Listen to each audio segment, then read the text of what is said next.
Assalamu alaikum guys, welcome back to my YouTube channel. Chalazion, internal hordeolum and external hordeolum, also known as Stye. These three terms you will come fairly a lot of times across in your OPD, in your eye clinics, and medical students tend to confuse these three terms quite a lot. Today I'm going to discuss this with you people, and I'm going to discuss about the characteristics and the treatment of these three. Let's discuss Chalazion first. Now, Chalazion is a slowly developing lump on your eyelid due to the blockage of meibomian glands due to any reason. Meibomian glands are glands that are arranged in parallel in your upper and lower eyelid. They are usually more in the upper eyelid.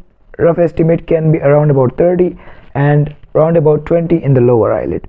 So when these three glands, the duct of these three glands become blocked, this will result in retained secretions in these glands, and this will result as a lump in something like this.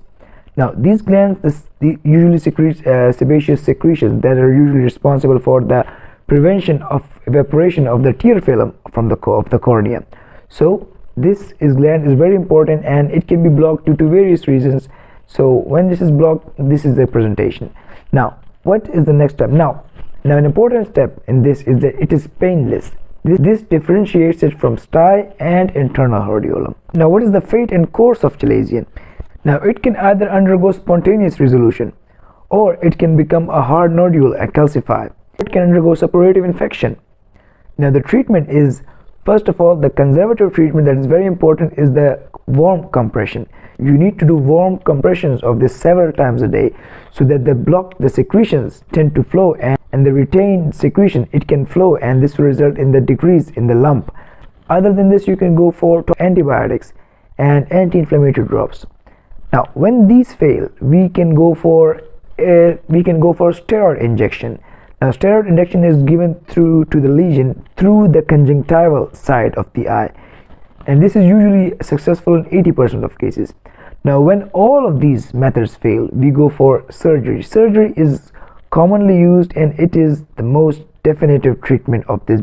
We go from the conjunctival side and we give a vertical incision in the lesion, and we extract the contents of the lesion. So this is commonly used, and it is definitive, and one can be completely cured from this.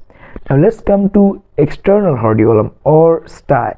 Now Stye is a suppurative infection of the lash follicle and the small glands of Zeiss and mole.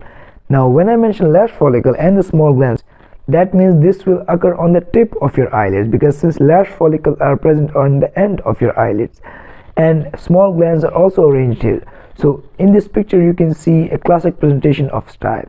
Now the differentiating feature from Chalazion is that it is painful, whereas Chalazion was painless, and this occurs on the tip or on the ends of your eyelids. Now the causative organism is usually Staphylococcus aureus. Now the treatment includes anti-inflammatory drops and topical antibiotics, or we can give oral antibiotics as well to get a quick relief. Now warm compression again is very important. You need to give warm compresses over this area so that the blocked area, it is open and the fluid or the secretion starts to flow. And in the end, if all of these methods fail, we go for evacuation of pus. That is done through a small incision in the area, and the contents can be extracted. Now in the end, we come to internal hordeolum. Now internal hordeolum is, well, you can compare it with Chalazion more than you want to compare it with Stye, because in internal hordeolum, again the meibomian glands are involved, just like Chalazion. But in this one, there is suppurative infection of meibomian glands, whereas in Chalazion, it was just blockage due to any other reason than infection.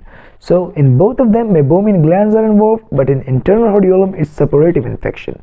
So this is an example of internal hordeolum. You can see it in the picture here. And again, the causative organism usually is Staphylococcus aureus. So the treatment includes analgesics, topical antibiotics or oral antibiotics, and warm compresses, again very important. This usually helps. You don't need to go into antibiotics first and warm compresses later. You need to start with warm compresses first.